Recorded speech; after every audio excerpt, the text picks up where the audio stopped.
Chapter 16. Control of Gene Expression. Concept Outline. Section 16.1. Gene expression is controlled by regulating transcription. An overview of transcriptional control. In bacteria, transcription is regulated by controlling access of RNA polymerase to the promoter in a flexible and reversible way. Eukaryotes, by contrast, regulate many of their genes by turning them on and off in a more permanent fashion. Section 16.2. Regulatory proteins read DNA without unwinding it. How to read a helix without unwinding it.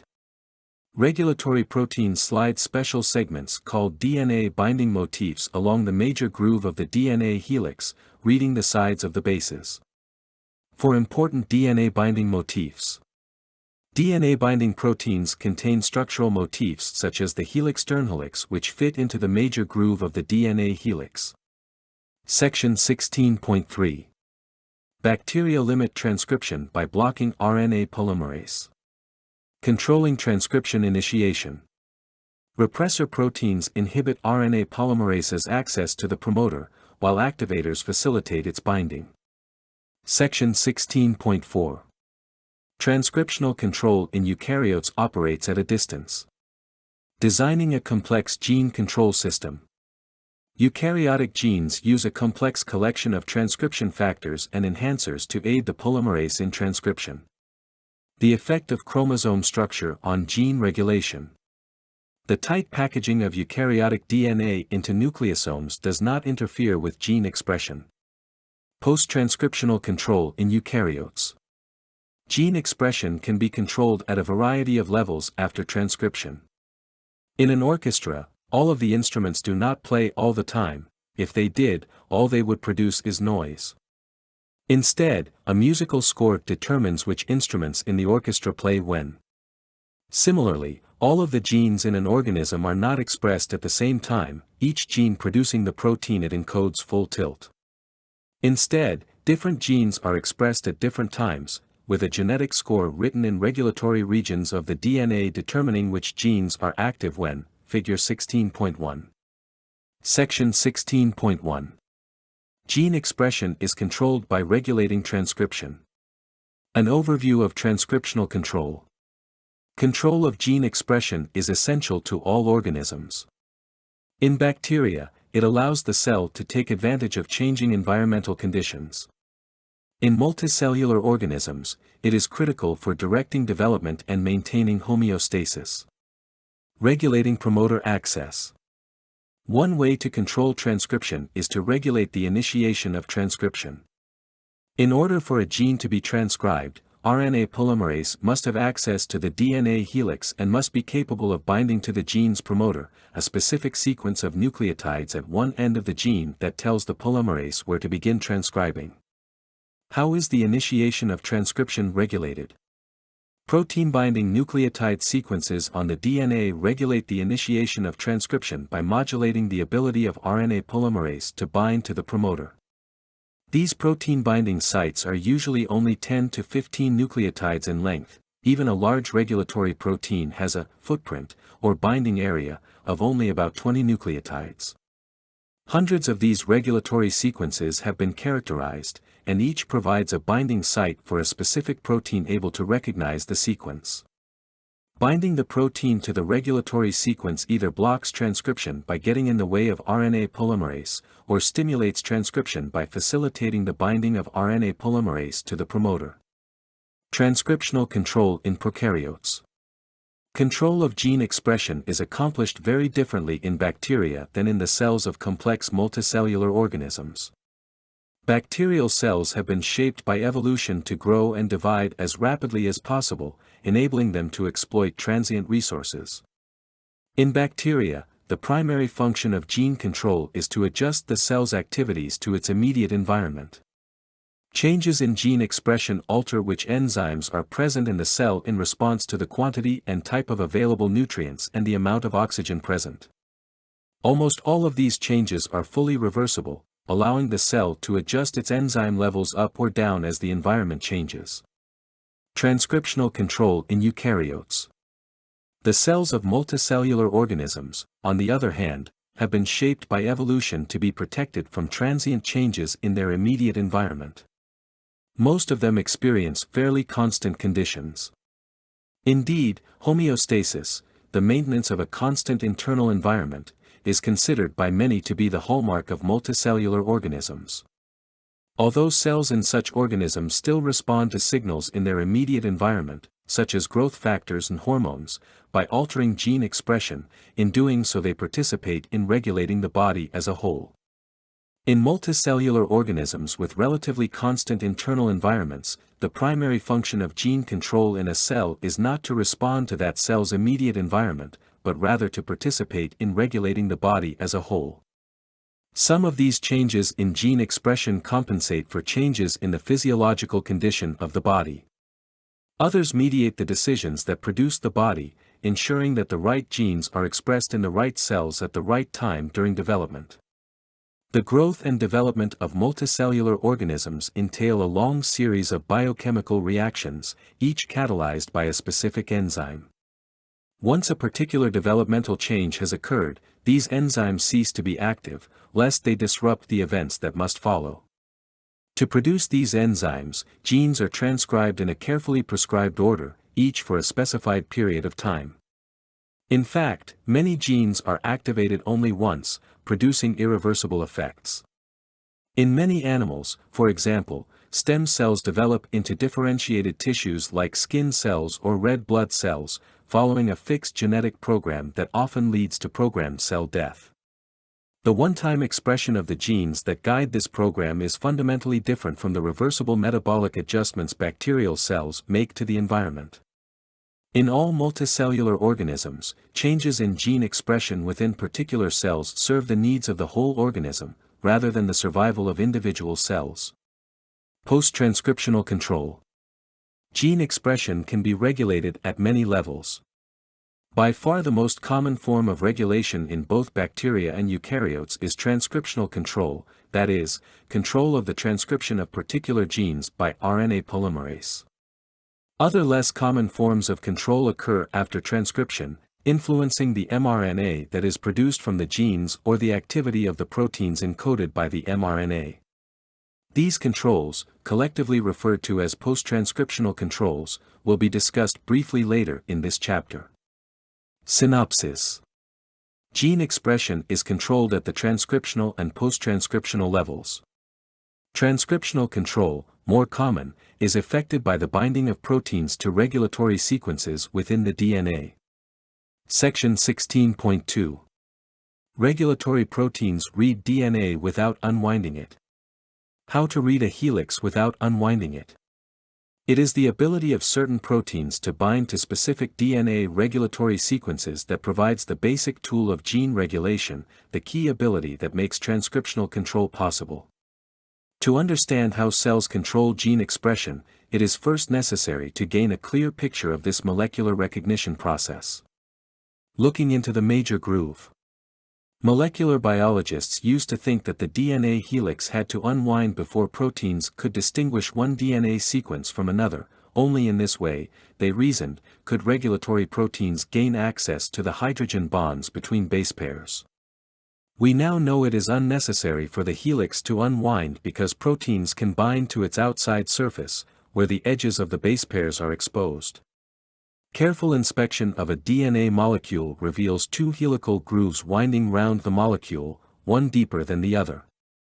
Within the deeper groove, called the major groove, the nucleotide's hydrophobic methyl groups, hydrogen atoms, and hydrogen bond donors and acceptors protrude. The pattern created by these chemical groups is unique for each of the four possible base pair arrangements, providing a ready way for a protein nestled in the groove to read the sequence of bases. Figure 16.2. DNA binding motifs. Protein DNA recognition is an area of active research. So far, the structures of over 30 regulatory proteins have been analyzed.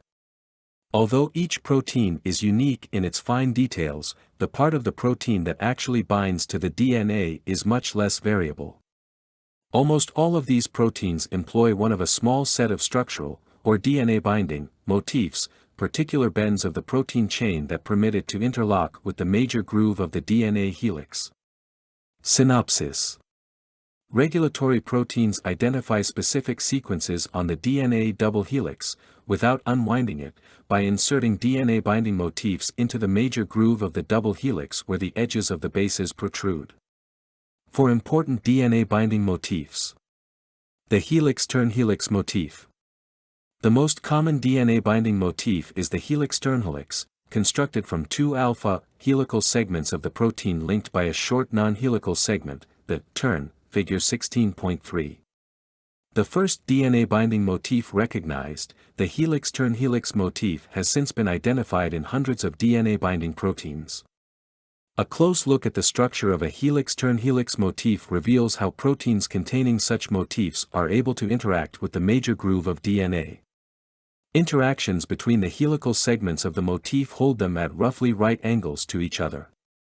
When this motif is pressed against DNA, one of the helical segments, called the recognition helix, fits snugly in the major groove of the DNA molecule, while the other butts up against the outside of the DNA molecule, helping to ensure the proper positioning of the recognition helix.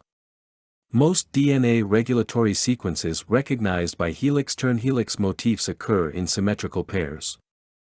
Such sequences are bound by proteins containing two helix-turn-helix motifs separated by 3.4 nanometers, the distance required for one turn of the DNA helix, figure 16.4. Having two protein/DNA binding sites doubles the zone of contact between protein and DNA and so greatly strengthens the bond that forms between them. The homeodomain motif.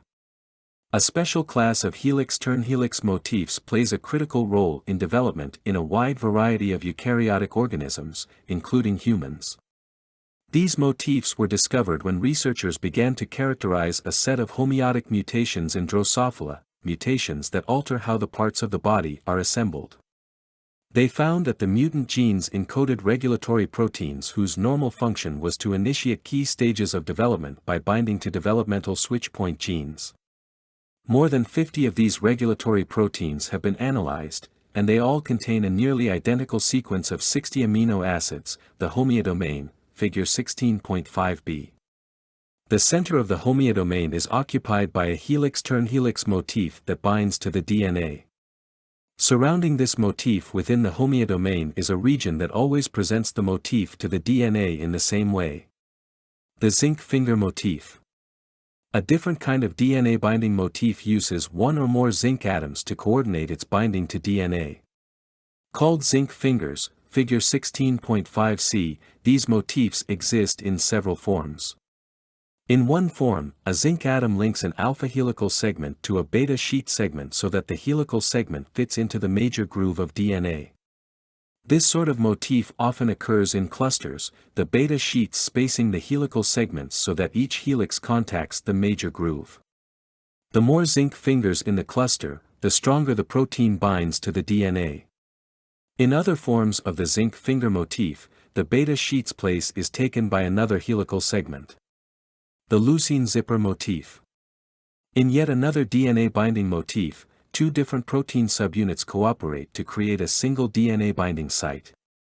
This motif is created where a region on one of the subunits containing several hydrophobic amino acids, usually leucines, interacts with a similar region on the other subunit. This interaction holds the two subunits together at those regions, while the rest of the subunits are separated. Called a leucine zipper, this structure has the shape of a Y, with the two arms of the Y being helical regions that fit into the major groove of DNA, figure 16.5d. Because the two subunits can contribute quite different helical regions to the motif, leucine zippers allow for great flexibility in controlling gene expression. Synopsis. Regulatory proteins bind to the edges of base pairs exposed in the major groove of DNA. Most contain structural motifs such as the helix-turn-helix, homeodomain, zinc finger, or leucine zipper. Section 16.3.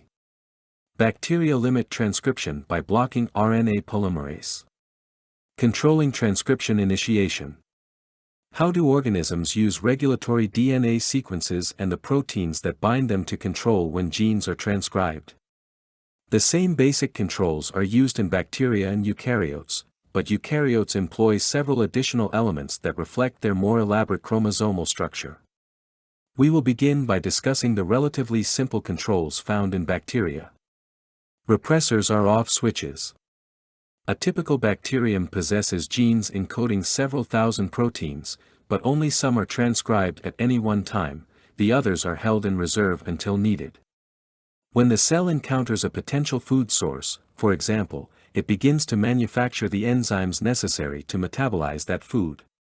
Perhaps the best understood example of this type of transcriptional control is the regulation of tryptophan-producing genes, TRP genes, which was investigated in the pioneering work of Charles Janowski and his students at Stanford University. Operons. The bacterium Escherichia coli uses proteins encoded by a cluster of 5 genes to manufacture the amino acid tryptophan. All 5 genes are transcribed together as a unit called an operon, producing a single, long piece of mRNA. RNA polymerase binds to a promoter located at the beginning of the first gene, and then proceeds down the DNA, transcribing the genes one after another. Regulatory proteins shut off transcription by binding to an operator site immediately in front of the promoter and often overlapping it. When tryptophan is present in the medium surrounding the bacterium, the cell shuts off transcription of the TRP genes by means of a tryptophan repressor, a helix-turn-helix regulatory protein that binds to the operator site located within the TRP promoter, Figure 16.6. Binding of the repressor to the operator prevents RNA polymerase from binding to the promoter. The key to the functioning of this control mechanism is that the tryptophan repressor cannot bind to DNA unless it has first bound to 2 molecules of tryptophan. The binding of tryptophan to the repressor alters the orientation of a pair of helix-turn-helix motifs in the repressor, causing their recognition helices to fit into adjacent major grooves of the DNA, Figure 16.7. Thus, the bacterial cell's synthesis of tryptophan depends upon the absence of tryptophan in the environment. When the environment lacks tryptophan, there is nothing to activate the repressor, so the repressor cannot prevent RNA polymerase from binding to the TRP promoter. The TRP genes are transcribed, and the cell proceeds to manufacture tryptophan from other molecules. On the other hand, when tryptophan is present in the environment, it binds to the repressor, which is then able to bind to the TRP promoter. This blocks transcription of the TRP genes, and the cell's synthesis of tryptophan halts. Activators are on switches. Not all regulatory switches shut genes off, some turn them on. In these instances, bacterial promoters are deliberately constructed to be poor binding sites for RNA polymerase, and the genes these promoters govern are thus rarely transcribed, unless something happens to improve the promoter's ability to bind RNA polymerase. This can happen if a regulatory protein called a transcriptional activator binds to the DNA nearby. By contacting the polymerase protein itself, the activator protein helps hold the polymerase against the DNA promoter site so that transcription can begin. A well-understood transcriptional activator is the catabolite activator protein, CAP, of E. coli, which initiates the transcription of genes that allow E. coli to use other molecules as food when glucose is not present. Falling levels of glucose lead to higher intracellular levels of the signaling molecule, cyclic AMP, CAMP, which binds to the CAP protein. When CAMP binds to it, the CAP protein changes shape, enabling its helix-turn-helix motif to bind to the DNA near any of several promoters. Consequently, those promoters are activated and their genes can be transcribed, Figure 16.8. Combinations of switches. By combining on and off switches, bacteria can create sophisticated transcriptional control systems. A particularly well-studied example is the lac operon of E. coli, Figure 16.9. This operon is responsible for producing 3 proteins that import the disaccharide lactose into the cell and break it down into 2 monosaccharides, glucose and galactose. The activator switch. The lac operon possesses 2 regulatory sites. One is a CAP site located adjacent to the lac promoter. It ensures that the lac genes are not transcribed effectively when ample amounts of glucose are already present. In the absence of glucose, a high level of CAMP builds up in the cell. Consequently, CAMP is available to bind to CAP and allow it to change shape, bind to the DNA, and activate the lac promoter, figure 16.10. In the presence of glucose, CAMP levels are low, CAP is unable to bind to the DNA, and the lac promoter is not activated. The repressor switch. Whether the lac genes are actually transcribed in the absence of glucose is determined by the second regulatory site, the operator, which is located adjacent to the promoter. A protein called the lac repressor is capable of binding to the operator, but only when lactose is absent. Because the operator and the promoter are close together, the repressor covers part of the promoter when it binds to the operator, preventing RNA polymerase from proceeding and so blocking transcription of the lac genes. These genes are then said to be repressed, figure 16.11. As a result, the cell does not transcribe genes whose products it has no use for. However, when lactose is present, a lactose isomer binds to the repressor, twisting its binding motif away from the major groove of the DNA. This prevents the repressor from binding to the operator and so allows RNA polymerase to bind to the promoter and transcribe the lac genes. Transcription of the lac operon is said to have been induced by lactose. This two-switch control mechanism thus causes the cell to produce lactose-utilizing proteins whenever lactose is present but glucose is not, enabling it to make a metabolic decision to produce only what the cell needs, conserving its resources, figure 16.12. Synopsis. Bacteria regulate gene expression transcriptionally through the use of repressor and activator switches, such as the TRP repressor and the CAP activator. The transcription of some clusters of genes, such as the lac operon, is regulated by both repressors and activators. Section 16.4. Transcriptional control in eukaryotes operates at a distance. Designing a complex gene control system. As we have seen, combinations of on and off control switches allow bacteria to regulate the transcription of particular genes in response to the immediate metabolic demands of their environment. All of these switches work by interacting directly with RNA polymerase, either blocking or enhancing its binding to specific promoters. There is a limit to the complexity of this sort of regulation, however, because only a small number of switches can be squeezed into and around one promoter. In a eukaryotic organism that undergoes a complex development, many genes must interact with one another, requiring many more interacting elements than can fit around a single promoter, table 16.1. In eukaryotes, this physical limitation is overcome by having distant sites on the chromosome exert control over the transcription of a gene, figure 16.13. In this way, many regulatory sequences scattered around the chromosomes can influence a particular gene's transcription. This control at a distance mechanism includes two features: a set of proteins that help bind RNA polymerase to the promoter, and modular regulatory proteins that bind to distant sites. These two features produce a truly flexible control system. Eukaryotic transcription factors. For RNA polymerase to successfully bind to a eukaryotic promoter and initiate transcription, a set of proteins called transcription factors must first assemble on the promoter, forming a complex that guides and stabilizes the binding of the polymerase, figure 16.14. The assembly process begins some 25 nucleotides upstream from the transcription start site, where a transcription factor composed of many subunits binds to a short TATA sequence, discussed in Chapter 15. Other transcription factors then bind, eventually forming a full transcription factor complex able to capture RNA polymerase. In many instances, the transcription factor complex then phosphorylates the bound polymerase, disengaging it from the complex so that it is free to begin transcription. The binding of several different transcription factors provides numerous points where control over transcription may be exerted. Anything that reduces the availability of a particular factor, for example, by regulating the promoter that governs the expression and synthesis of that factor, or limits its ease of assembly into the transcription factor complex, will inhibit transcription. Enhancers.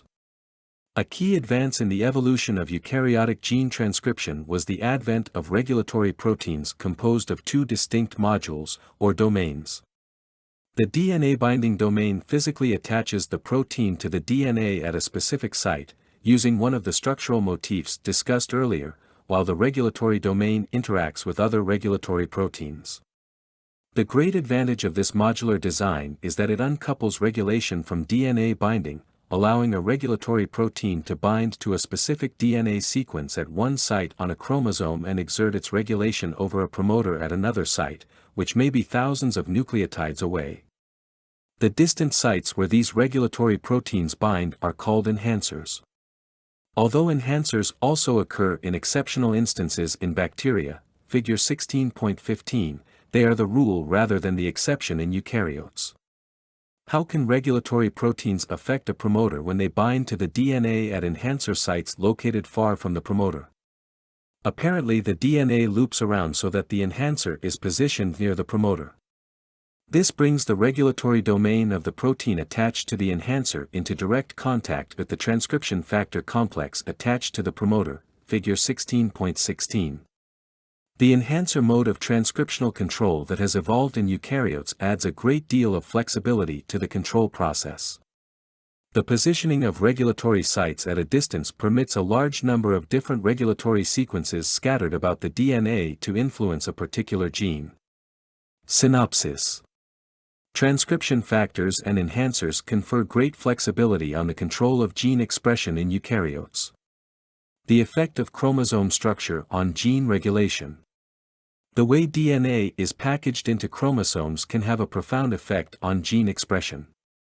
As we saw in Chapter 11, the DNA of eukaryotes is packaged in a highly compact form that enables it to fit into the cell nucleus.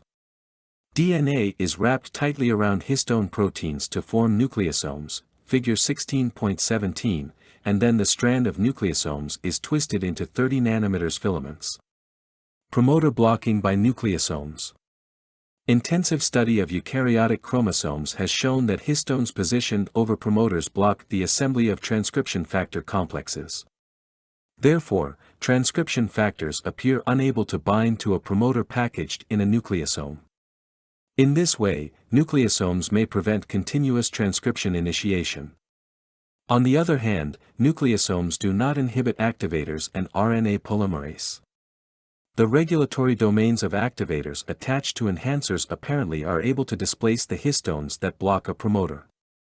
In fact, this displacement of histones and the binding of activator to promoter are required for the assembly of the transcription factor complex. Once transcription has begun, RNA polymerase seems to push the histones aside as it traverses the nucleosome. DNA methylation. Chemical methylation of the DNA was once thought to play a major role in gene regulation in vertebrate cells. The addition of a methyl group to cytosine creates 5-methylcytosine but has no effect on base pairing with guanine, figure 16.18, just as the addition of a methyl group to uracil produces thymine without affecting base pairing with adenine. Many inactive mammalian genes are methylated, and it was tempting to conclude that methylation caused the inactivation. However, methylation is now viewed as having a less direct role, blocking accidental transcription of turned-off genes. Vertebrate cells apparently possess a protein that binds to clusters of 5-methylcytosine, preventing transcriptional activators from gaining access to the DNA. DNA methylation in vertebrates thus ensures that once a gene is turned off, it stays off. Synopsis. Transcriptional control of gene expression occurs in eukaryotes despite the tight packaging of DNA into nucleosomes. Post-transcriptional control in eukaryotes. Thus far we have discussed gene regulation entirely in terms of transcription initiation, that is, when and how often RNA polymerase starts reading a particular gene. Most gene regulation appears to occur at this point. However, there are many other points after transcription where gene expression could be regulated in principle, and all of them serve as control points for at least some eukaryotic genes. In general, these post-transcriptional control processes involve the recognition of specific sequences on the primary RNA transcript by regulatory proteins or other RNA molecules. Processing of the primary transcript. As we learned in Chapter 15, most eukaryotic genes have a patchwork structure, being composed of numerous short coding sequences, exons, embedded within long stretches of non-coding sequences, introns. The initial mRNA molecule copied from a gene by RNA polymerase, the primary transcript, is a faithful copy of the entire gene, including introns as well as exons. Before the primary transcript is translated, the introns, which comprise on average 90% of the transcript, are removed in a process called RNA processing, or RNA splicing. Particles called small nuclear ribonucleoproteins, or snRNPs, more informally, SNRPs, are thought to play a role in RNA splicing. These particles reside in the nucleus of a cell and are composed of proteins and a special type of RNA called small nuclear RNA, or snRNA. One kind of snRNP contains snRNA that can bind to the 5' end of an intron by forming base pairs with complementary sequences on the intron. When multiple snRNPs combine to form a larger complex called a spliceosome, the intron loops out and is excised, figure 16.19. RNA splicing provides a potential point where the expression of a gene can be controlled, because exons can be spliced together in different ways, allowing a variety of different polypeptides to be assembled from the same gene. Alternative splicing is common in insects and vertebrates, with 2 or 3 different proteins produced from one gene. In many cases, gene expression is regulated by changing which splicing event occurs during different stages of development or in different tissues. An excellent example of alternative splicing in action is found in 2 different human organs, the thyroid and the hypothalamus. The thyroid gland, see Chapter 56, is responsible for producing hormones that control processes such as metabolic rate. The hypothalamus, located in the brain, collects information from the body, for example, salt balance, and releases hormones that in turn regulate the release of hormones from other glands, such as the pituitary gland, see Chapter 56. The 2 organs produce 2 distinct hormones, calcitonin and CGRP, calcitonin gene-related peptide, as part of their function. Calcitonin is responsible for controlling the amount of calcium we take up from our food and the balance of calcium in tissues like bone and teeth. CGRP is involved in a number of neural and endocrine functions. Although these 2 hormones are used for very different physiological purposes, the hormones are made using the same transcript, figure 16.20. The appearance of one product versus another is determined by tissue-specific factors that regulate the processing of the primary transcript.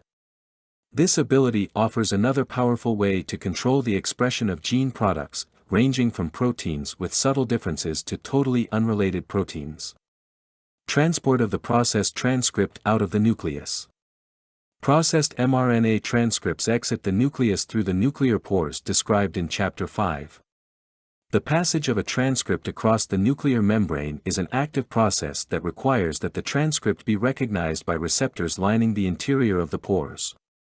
Specific portions of the transcript, such as the poly-A tail, appear to play a role in this recognition. The transcript cannot move through a pore as long as any of the splicing enzymes remain associated with the transcript, ensuring that partially processed transcripts are not exported into the cytoplasm. There is little hard evidence that gene expression is regulated at this point, although it could be. On average, about 10% of transcribed genes are exon sequences, but only about 5% of the total mRNA produced as primary transcript ever reaches the cytoplasm. This suggests that about half of the exon primary transcripts never leave the nucleus, but it is not clear whether the disappearance of this mRNA is selective. Selecting which mRNAs are translated. The translation of a processed mRNA transcript by the ribosomes in the cytoplasm involves a complex of proteins called translation factors. In at least some cases, gene expression is regulated by modification of one or more of these factors. In other instances, translation repressor proteins shut down translation by binding to the beginning of the transcript, so that it cannot attach to the ribosome. In humans, the production of ferritin, an iron-storing protein, is normally shut off by a translation repressor protein called aconitase. Aconitase binds to a 30-nucleotide sequence at the beginning of the ferritin mRNA, forming a stable loop to which ribosomes cannot bind. When the cell encounters iron, the binding of iron to aconitase causes the aconitase to dissociate from the ferritin mRNA, freeing the mRNA to be translated and increasing ferritin production 100-fold. Selectively degrading mRNA transcripts. Another aspect that affects gene expression is the stability of mRNA transcripts in the cell's cytoplasm, figure 16.21. Unlike bacterial mRNA transcripts, which typically have a half-life of about 3 minutes, eukaryotic mRNA transcripts are very stable. For example, beta-globin gene transcripts have a half-life of over 10 hours, an eternity in the fast-moving metabolic life of a cell. The transcripts encoding regulatory proteins and growth factors, however, are usually much less stable, with half-lives of less than 1 hour. What makes these particular transcripts so unstable? In many cases, they contain specific sequences near their 3' ends that make them attractive targets for enzymes that degrade mRNA. A sequence of A and U nucleotides near the 3' poly A tail of a transcript promotes removal of the tail, which destabilizes the mRNA. Histone transcripts, for example, have a half-life of about 1 hour in cells that are actively synthesizing DNA. At other times during the cell cycle, the poly A tail is lost and the transcripts are degraded within minutes. Other mRNA transcripts contain sequences near their 3' ends that are recognition sites for endonucleases, which causes these transcripts to be digested quickly. The short half-lives of the mRNA transcripts of many regulatory genes are critical to the function of those genes, as they enable the levels of regulatory proteins in the cell to be altered rapidly. An example of a complex gene control system. Sunlight is an important gene-controlling signal for plants, from germination to seed formation. Plants must regulate their genes according to the presence of sunlight, the quality of the light source, the time of day, and many other environmental signals. The combination of these responses culminate in the way the genes are regulated, such as the genes CAB, a chlorophyll-binding photosynthetic protein, and RBCs, a subunit of a carbon-fixing enzyme. For instance, photosynthesis-related genes tend to express early in the day, to carry out photosynthesis, and begin to shut down later in the day. Expression levels may also be regulated according to lighting conditions, such as cloudy days versus sunny days. When darkness arrives, the transcripts must be degraded in preparation for the next day. This is an example of how complex a gene control system can be, and scientists are just beginning to understand parts of such a complicated system. Synopsis. Although less common than transcriptional control, post-transcriptional control of gene expression occurs in eukaryotes via RNA splicing, translation repression, and selective degradation of mRNA transcripts. A vocabulary of gene expression. Activator. A regulatory protein that promotes gene transcription by binding to DNA sequences upstream of a promoter. Activator binding stimulates RNA polymerase activity. Anticodon. The 3-nucleotide sequence on one end of a tRNA molecule that is complementary to and base pairs with an amino acid specifying codon in mRNA. Codon. The basic unit of the genetic code, a sequence of 3 adjacent nucleotides in DNA or mRNA that codes for one amino acid or for polypeptide termination. Exon. A segment of eukaryotic DNA that is both transcribed into mRNA and translated into protein. Exons are typically scattered within much longer stretches of non-translated intron sequences. Intron. A segment of eukaryotic DNA that is transcribed into mRNA but removed before translation. Nonsense codon. A codon, UAA, UAG, or UGA, for which there is no tRNA with a complementary anticodon, a chain-terminating codon often called a stop codon. Operator. A site of negative gene regulation, a sequence of nucleotides near or within the promoter that is recognized by a repressor.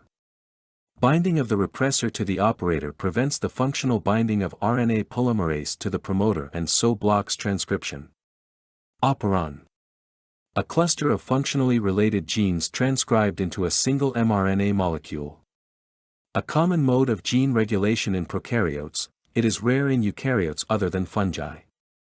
Promoter. A site upstream from a gene to which RNA polymerase attaches to initiate transcription. Repressor. A protein that regulates transcription by binding to the operator and so preventing RNA polymerase from initiating transcription from the promoter. RNA polymerase. The enzyme that transcribes DNA into RNA. Transcription. The RNA polymerase catalyzed assembly of an RNA molecule complementary to a strand of DNA. Translation. The assembly of a polypeptide on the ribosomes, using mRNA to direct the sequence of amino acids.